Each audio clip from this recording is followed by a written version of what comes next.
Jake thought it was just another late-night train ride home. Until the passengers started disappearing, the lights went dark, and something began breathing down his neck. What he saw next, he'll never forget, if he even makes it back. It all started with a decision Jake never thought twice about. He was a 31-year-old warehouse worker, just getting off another long double shift. Rain poured outside as he rushed into Holloway Station, barely catching the last train heading toward his suburb. The time was 11:47 p.m. The train was almost empty. Only 3 other passengers were scattered throughout the car. A woman sat near the front with headphones in, not moving.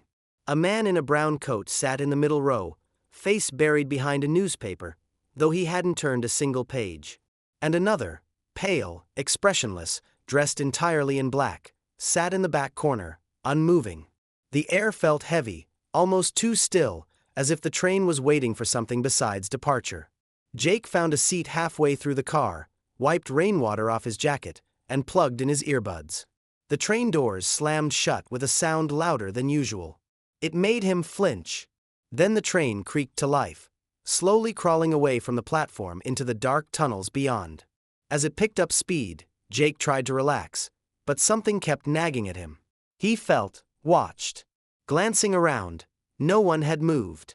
Not a single blink, not a twitch, not even the woman with the headphones. Were they asleep? Frozen. The lights flickered. First once. Then again. The second time, they went off for almost 4 seconds before returning to a dim, buzzing glow. Jake forced a laugh under his breath.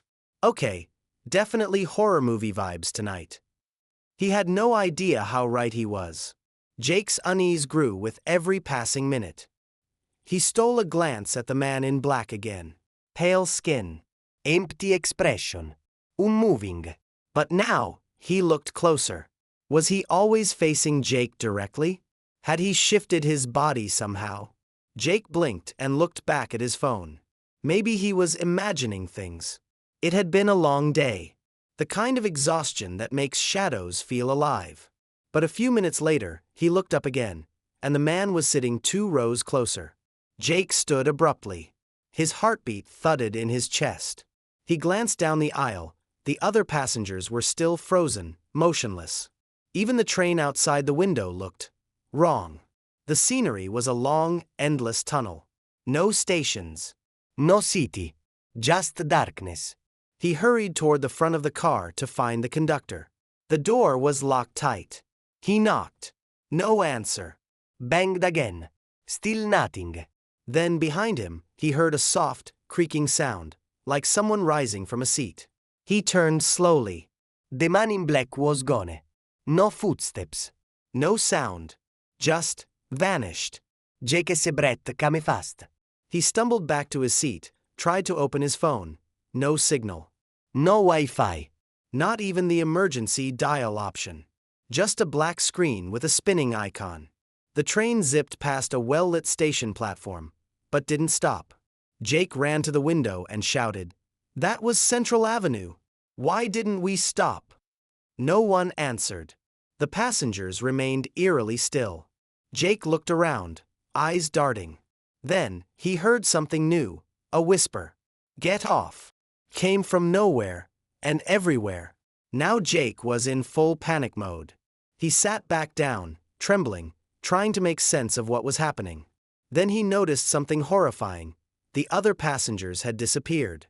Completely. The woman with headphones? Gone. The man with the newspaper? Gone. Every seat except his was empty. Jake jumped up. This isn't funny. Whoever's doing this, stop. The train rattled harder, as if agitated. Lights flickered again, and this time, stayed off for a full 10 seconds.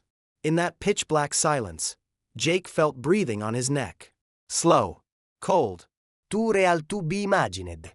Then the lights returned, and now, someone had scratched a message into the foggy window beside him. "You shouldn't be here." Jake staggered backward. His bag had fallen to the floor. The temperature was dropping fast. He could see his breath. Desperate, Jake yanked open the door at the back of the car and entered the next one. It was darker, quieter. Something smelled off, like burnt plastic and old blood. He heard footsteps echoing behind him. He spun around, but no one was there. Suddenly, a figure flickered into view at the other end of the car. A woman, pale, almost translucent. She didn't move. Just stood there, head tilted, staring with lifeless eyes. Jake took a step closer. Are you okay?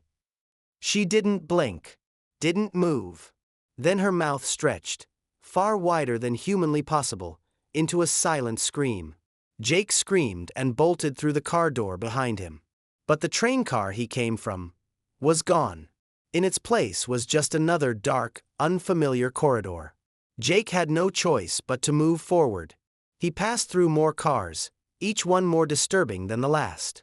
One was filled with broken mirrors that didn't reflect him. Another had flickering TVs showing news footage of events that hadn't happened. Fires, accidents, people screaming his name. One car had clocks on every surface, all ticking out of sync. And in every car, someone, or something, was watching him. Sometimes from the window. Sometime crouched in the shadows. In one car he saw himself, sitting, calm, smiling, like nothing was wrong. But the other Jake suddenly turned to him and whispered, "You'll never wake up." Jake punched through the emergency door and entered the next car, only to find the walls covered in writing. His name. Over and over. Jake, Jake, Jake, get out. He stumbled, disoriented, heart racing, breath shallow. He dropped to his knees. What do you want from me? And then a voice deep and calm. You boarded the wrong train. That's when Jake noticed something even more terrifying. There were no tracks outside. Just blackness. Like the train was floating in a void. He ran. Door after door. Pushing through madness. Reality stretched and snapped. And finally, after what felt like hours, he saw a crack of daylight. Jake burst through the last car door and collapsed onto a platform bathed in warm morning sunlight. People bustled around him, normal people, commuters, families, coffee in hand. He gasped for air, clutching the concrete like it was the only real thing he had left. A soft voice behind him said, "Rough ride." Jake turned to see an older conductor, gray-haired, gentle eyes, holding a clipboard. I was on a train, there were no stops, no people, things watching me," the man smiled kindly. "That old train's been off the tracks since 1983. Jake's eyes widened. What? No, it was real. I saw it. I was on it. The conductor pointed. See for yourself. Jake turned.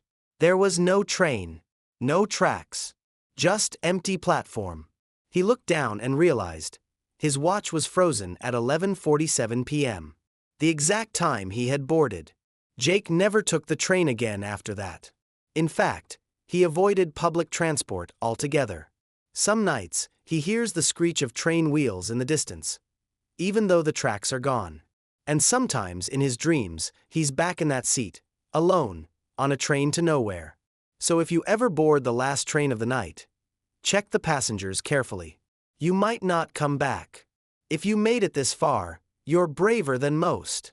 Don't forget to like, share, and subscribe for more spine-chilling stories every week. And hey, next time you're on a late-night train, keep your eyes open. You never know who's watching.